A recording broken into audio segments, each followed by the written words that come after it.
So in this video, we'll talk about Ondo and the Ondo price prediction, everything we can see from the price action recently.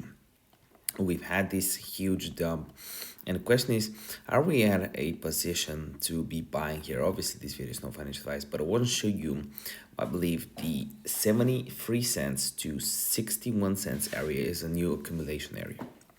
Judging from the volume that's been happening on the daily chart, we can see that 882 buyers versus 178 sellers. Even though we had such a dump, 98 free buyers versus 86 sellers, 51 buyers, 32 sellers, 45 million buyers were bought the token versus 17 million sellers. So definitely interested in this as an accumulation zone.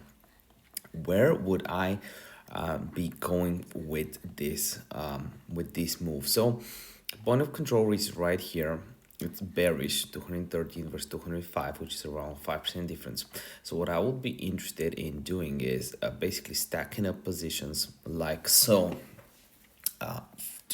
from the downside. So I'll be buying this dip right here and I'll try to take profit at 73 cents. That's basically how I'm planning to play Ondo out. If you want to learn more about my strategy, I'll have links in the description down below for my Signals chat and my course, which I've priced pretty cheaply.